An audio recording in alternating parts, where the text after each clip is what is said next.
Príncipes y princesas, el devocional correspondiente para este día se titula Jesús en mí, 15ª parte.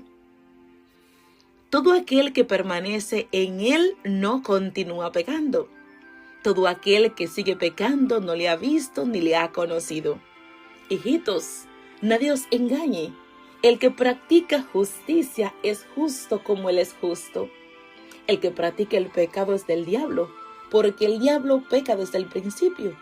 Para esto fue manifestado el Hijo de Dios, para deshacer las obras del diablo. Todo aquel que ha nacido de Dios no practica el pecado, porque la simiente de Dios permanece en él y no puede seguir pecando, porque ha nacido de Dios. Primera de Juan capítulo 3, versículos 6 al 9. La victoria del cristiano sobre el pecado está garantizada siempre y cuando se mantenga unido a Cristo por su Espíritu. De esta unidad depende el éxito. Si se quebranta la sociedad, la caída es segura. En un principio Dios creó al hombre como su templo para vivir en él. Dios vivía en el hombre. El hombre era uno con Dios. Pero tristemente el hombre se separó de Dios. Cayó en pecado. El pecado desalojó a Dios de su templo. La unidad se deshizo. El texto inicia diciendo todo aquel que permanece en Cristo. El verbo en presente significa continuidad.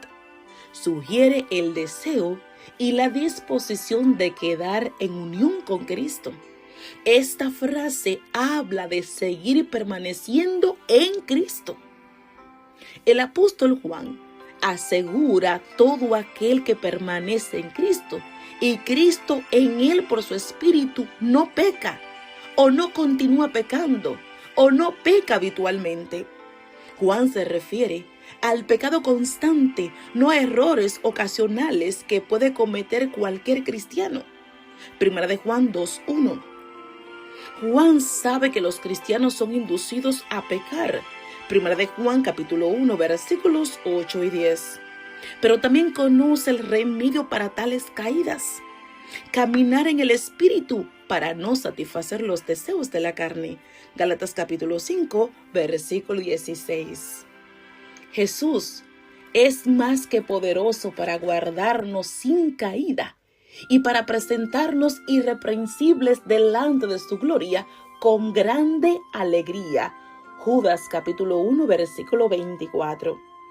El texto también dice, todo aquel que sigue pecando no le ha visto ni le ha conocido. Juan se refiere al que peca de manera habitual, al que continuamente practica el pecado.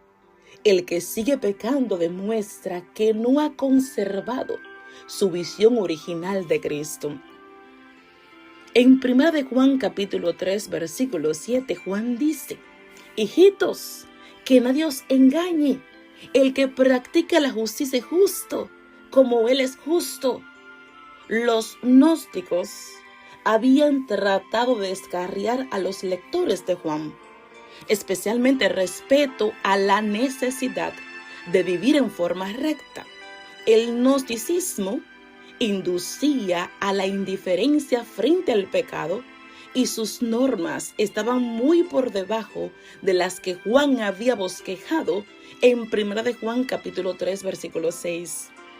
El que consecuentemente permanece en Cristo poseerá un carácter similar a la de Él. Cristo es justo y si Él vive en el creyente, tal persona por su presencia, sus actuaciones serán justas.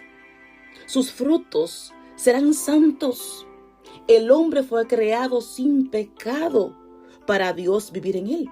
Por lo tanto, si Dios vive plenamente en el creyente, el fuego del Espíritu Santo quemará el pecado y purificará al pecador. Y como un resultado de esto, actos de amor, de bondad, de misericordia y servicio seguirán al creyente. Donde vive Dios, se manifiesta el fruto del Espíritu, los dones del Espíritu Santo. Y donde mora el diablo, gobierna él y manifiesta son las obras de la carne. Gálatas capítulo 5, versículos 19 al 25. El que practica el pecado es hijo del diablo. Se somete a la voluntad del diablo y sus obras hace. Juan 8, 41 al 48. Lo interesante de esto es que Jesús, el Hijo de Dios, vino del cielo a la tierra para deshacer, para disolver, para destruir las obras del diablo. Estas obras incluyen todo el mal que Satanás ha hecho en el mundo, en la creación de Dios. Pero esta referencia particular podría ser a los pecados que el diablo ha fomentado en la vida de los hombres. Cristo, con su muerte, quita el elemento pecaminoso para introducir a Dios, al Espíritu Santo, y por medio de él, Cristo. Para no pecar, es necesario nacer del Espíritu, permanecer en Cristo por el Espíritu, caminar y ser guiado por el Espíritu Santo. Bendiciones, oremos. Padre de la gloria, en este momento queremos agradecerte porque en tu palabra nos muestras el camino para no pecar. Por ello, Padre, te imploramos que nos bautice con tu Santo Espíritu, que Cristo habite por la fe en nuestros corazones, que viva su vida de poder en nosotros. Y así no pecaremos. En el nombre de Cristo Jesús. Amén. Esto ha sido todo por hoy. Hasta mañana. Bendiciones. Cecilia Ramírez para servirles en nombre del ministerio. El Espíritu Santo, verdad, presente. Si te gustó, pues compártelo. Sé parte de nuestro ministerio. Suscríbete a nuestro canal. Bendiciones.